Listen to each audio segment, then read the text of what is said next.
Sarah had always prided herself on being careful with money. She tracked every dollar in color-coded spreadsheets, clipped coupons religiously, and had never missed a mortgage payment on their modest suburban home. So when she logged into their joint bank account that Tuesday morning to transfer funds for daycare, the zero balance made her freeze. She refreshed the page, fingers trembling as if the numbers might rearrange themselves, but the zeros stared back, cold and final. Her first thought was fraud, maybe hackers, until she noticed the transaction description. Transfer to T Offshore Holdings, LLC. Tom's middle initial. The house felt too quiet. Tom's gym bag was gone from its usual spot by the door, along with his favorite sneakers. No note, no text, just the echo of his sarcastic joke from last week. "You'd notice if I vanished, right?" She'd laughed it off then. Now, she raced to their bedroom, yanking open drawers. His passport was missing. So was the emergency cash stash they'd kept in a hollowed-out book on the shelf. Her knees buckled as she slumped onto the bed, her mind replaying warnings she'd ignored. The late-night work calls, where his voice sounded too relaxed, the way he'd flinch when she picked up his phone to check the time. Panic clawed at her throat as she called his office. Tom resigned 2 weeks ago, the receptionist said. Sarah's vision blurred. 2 weeks? He'd kissed her goodbye that morning in his usual suit, lunchbox in hand. She numbly dialed the daycare, begging them to keep the kids for a few more hours, then stared at the stack of unpaid bills on the kitchen counter. The mortgage was due Friday. That's when she remembered the gym bag. Tom had been weirdly possessive of it lately, snapping, "Don't touch my stuff," when she'd moved it to vacuum.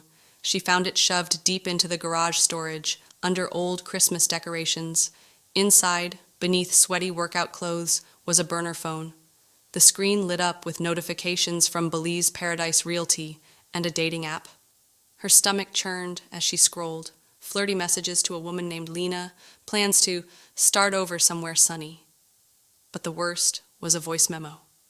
She pressed play, Tom's smug voice filling the garage. "Relax, babe. By the time she figures it out, we'll be sipping margaritas with her life savings." Sarah's tears dried fast. She grabbed the phone, along with a folder of tax documents Tom thought she'd never checked. Hidden between pages was a scrap of paper with a password. King Tom, 2023. Her lips curled into a bitter smile. He'd mocked her for using their anniversary as a password. Now his arrogance would undo him. But first she had to move quickly. The kids needed dinner. The lights needed to stay on. And Tom? He'd soon learn that draining an account wasn't the same as winning the game.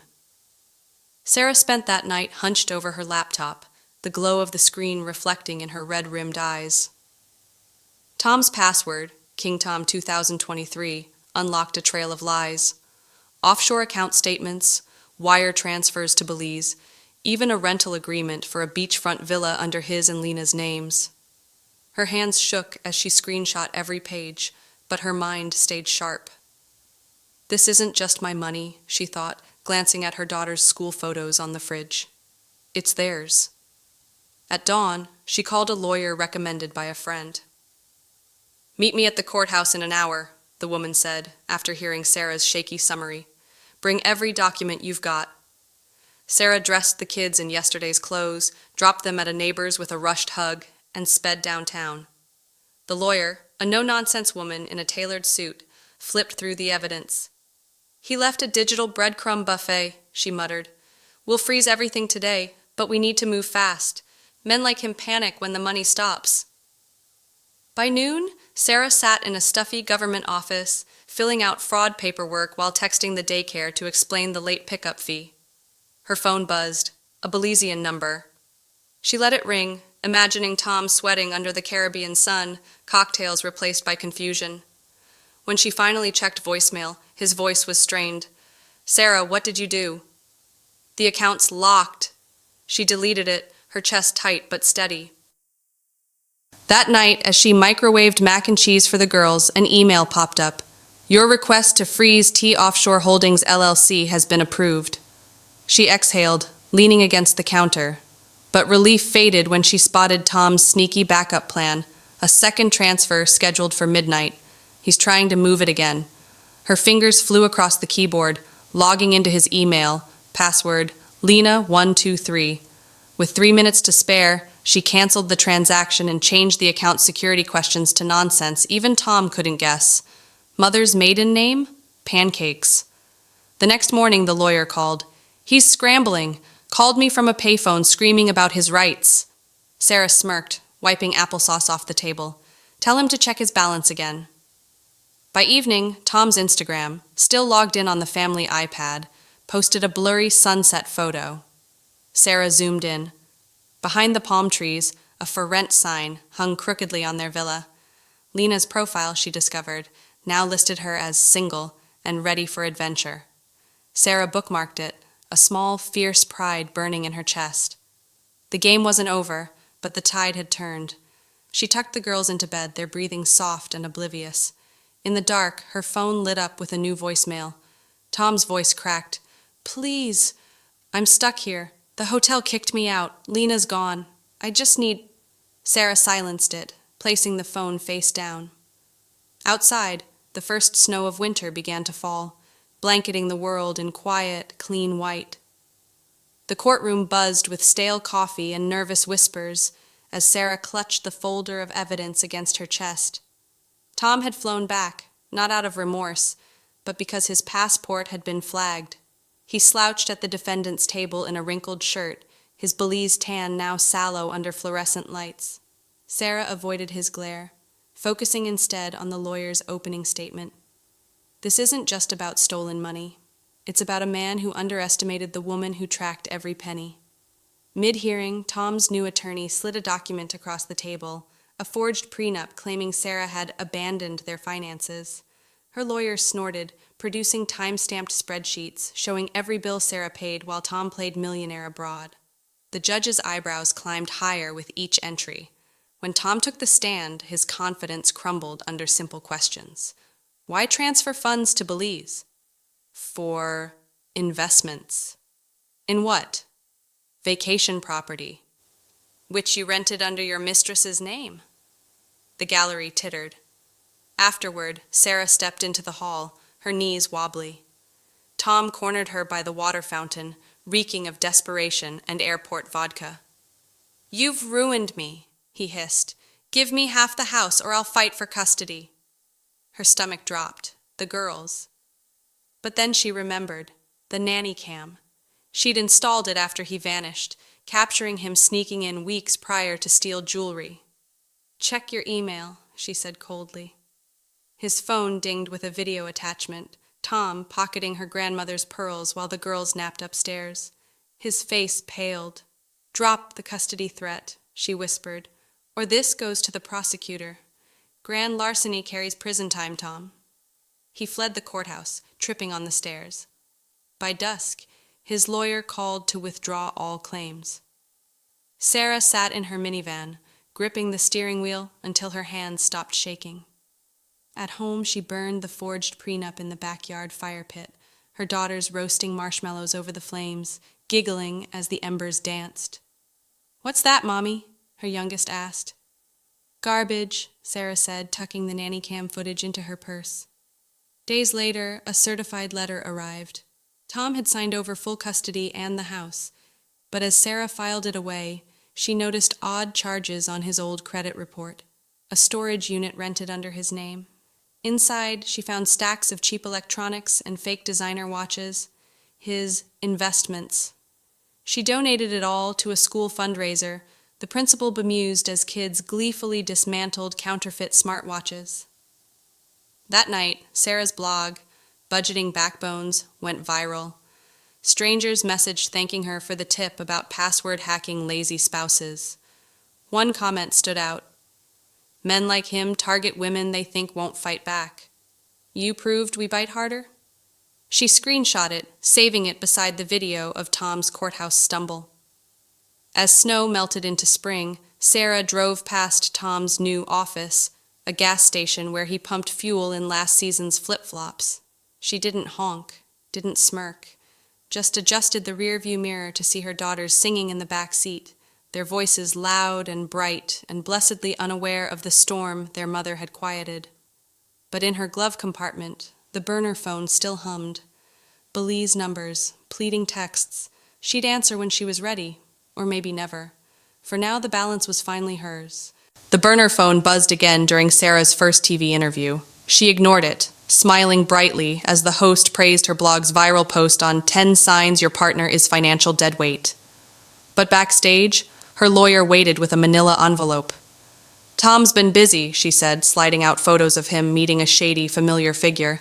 Lena's ex-boyfriend, a known con artist. Looks like his investment partner. Sarah's stomach dropped. Had Tom gotten involved in something darker than she'd realized? Days later, a knock startled her at midnight. A detective stood on her porch, asking about the counterfeit watches she'd donated. Turns out they're tied to a smuggling ring, he said. Sarah's mind raced. She'd unwittingly handed evidence to a school. But then she remembered the storage unit's security camera. She pulled up footage of Tom and the ex-boyfriend arguing over the goods. He recorded his own crimes, the detective laughed. Classic idiot move. Tom was arrested that weekend, his mugshot plastered online, unkempt hair, same flip-flops. News outlets picked up Sarah's blog, dubbing her the Spreadsheet Avenger. But the real twist came in a handwritten letter from Lena. Tom bragged about hiding cash in your house. Check the AC vents. Sarah hesitated, then unscrewed the vent in their bedroom. Out tumbled wads of cash wrapped in Belizean resort napkins, enough to cover years of daycare. At Tom's sentencing, Sarah wore her grandmother's recovered pearls. He avoided her gaze, muttering apologies the judge cut off. Afterward, a woman approached her, a blogger's fan whose husband had pulled the same vanishing act. How'd you stay so strong? She asked. Sarah handed her a business card for her new consultancy, Financial Self-Defense. You'd be surprised what careful people do when pushed, she said. That night, Sarah finally opened the burner phone. Hundreds of texts from Tom, growing increasingly unhinged. The last one, sent an hour before his arrest. I just wanted to be someone. She typed a reply. Now you're no one. And dropped the phone into a donation bin outside the gas station where he'd worked. As she drove home, her youngest chirped from the back seat. Mommy, my teacher says you're a hero. Sarah glanced in the rear view, catching her own reflection, a woman who'd turned coupons into court orders, spreadsheets into survival. Nah, she winked. Heroes wear capes. I just use color-coded tabs. The blog's subscriber count hit 1 million by month's end, but Sarah's favorite notification came later, a photo from the school fundraiser. Kids grinned, holding disassembled counterfeit watches. The caption read, Future Forensic Accountants at Work. She framed it beside Tom's zero-balance screenshot, proof that even the deepest betrayal could fund a fresh start. Sarah's consultancy boomed, her inbox flooded with women sharing stories of vanished savings and suspicious partners. She hired a small team, a sharp-eyed accountant and a former detective, to help manage the caseload. But between coaching clients and packing school lunches, she barely noticed the red sedan that lingered outside her house. Until one rainy evening, its headlights stayed on long after the engine died. Her lawyer called the next morning. Tom's old business partner wants a meeting, says he has information. Sarah's fingers tightened around her coffee mug. The con artist, Marco, sat across from her in a dingy diner, his smirk edged with desperation. Tom owed me, he said, sliding a flash drive across the table. Security footage from Belize shows him plotting with bigger fish, but I need immunity. The video revealed Tom laughing with a shadowy figure, bragging about another dumb wife he'd targeted. Sarah's blood ran cold. She wasn't his first. That night, the red sedan returned. Sarah filmed it from behind her curtain, zooming in on the license plate. A reverse search linked it to Marco's cousin. He's bluffing, her detective teammate said. Wants to scare you off the case. Instead, Sarah streamed the footage live on her blog. Meet my new stalker, she joked, her tone light, but her message clear. By morning, the car vanished, and Marco's plea deal dissolved. But the flash drive held darker secrets, a list of names, women whose lives Tom had drained before her. Sarah tracked them down, one by one. a teacher in Ohio, a nurse in Texas. Their stories mirrored hers: sudden disappearances, emptied accounts, gaslighting. Together they formed a coalition, pooling evidence to sue the banks that ignored their fraud reports.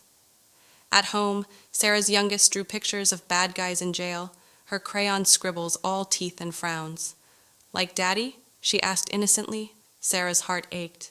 "No, baby. Worse guys." She tucked the drawing into her desk, next to Marco's flash drive. The final twist came via certified mail, a letter from Belize. Not from Tom, but from a woman whose villa he'd rented. Inside fell a key and a map to a safety deposit box. "He bragged about outsmarting you here," the note read. "Prove him wrong." The box held stacks of foreign cash and a ledger naming politicians involved in the smuggling ring. Sarah handed it to the detective, her blog exploding with updates as arrests made headlines. Tom's final plea for parole was denied. But Sarah didn't attend the hearing. She was too busy at her daughter's school fair, laughing as they dunked a teacher in a fundraiser tank. Later, she scrolled through news clips of Tom's hollow-eyed glare in court. No anger, no pride. Just the quiet click of her closing the browser. That night, she updated her blog's banner. From spreadsheets to safe houses, how to outsmart a con. Comments poured in, but one lingered. "You turned his lies into a lifeline for us all." Sarah printed it, tucking it beside her daughter's drawing. Proof that even the darkest schemes couldn't shadow a light built by careful hands. Years later, Sarah's consultancy had its own office downtown, its windows plastered with client success stories.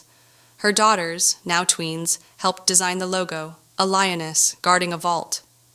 But on the day of their grand opening, a courier arrived with a battered envelope. Inside was a faded photo of Tom, younger and smiling, standing outside their old house.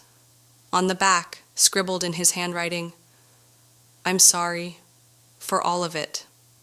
Sarah stared at it, waiting for the old anger to rise. Instead, she felt nothing but faint pity. Her assistant peeked in. "Everything okay?"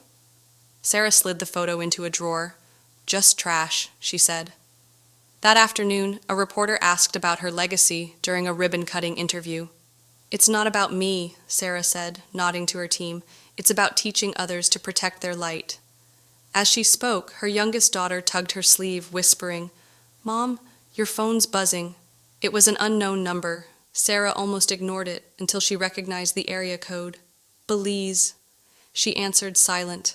A gravelly voice rasped, "Sarah? It's Tom. I'm sick. Dying, actually. I just wanted to—" She hung up, her face calm. "Wrong number," she told her daughter. But later, alone in her office, she pulled up his medical records. Public after his prison release. Terminal liver failure. No family visits. No savings. For a moment, she considered sending money. Then she remembered the daycare fees, the mac and cheese nights, the terror of zeros in a bank account. She donated the same amount to a women's shelter instead. At home, her daughters surprised her with a cake shaped like a spreadsheet. "Happy Survivor-versary!" they cheered. As they sliced it, her oldest mumbled, "My teacher said you're, famous for destroying Dad." Sarah paused. "I didn't destroy him. He did that himself. I just stopped letting him destroy me." The blog's final post that night went viral. The best revenge? Forgetting their name. Comments flooded in, but Sarah closed her laptop and joined her girls for movie night. Halfway through the film, her phone lit up, a news alert. Tom had passed alone, in a hospice.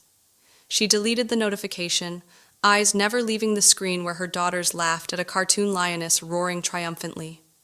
The next morning, Sarah walked past the framed zero-balance screenshot in her office. Someone had stuck a sticky note beneath it. "This space reserved for next victory." She smiled, tucking Tom's old photo deeper into the drawer. Outside, the city buzzed, oblivious to the quiet woman in a blazer who'd turned stolen dreams into blueprints for thousands. But in her pocket, a new burner phone hummed. A client's emergency. Sarah answered, stepping into the sunlight. "Breathe," she said. "Now tell me everything." Somewhere, a lioness yawned, stretched, and began to hunt.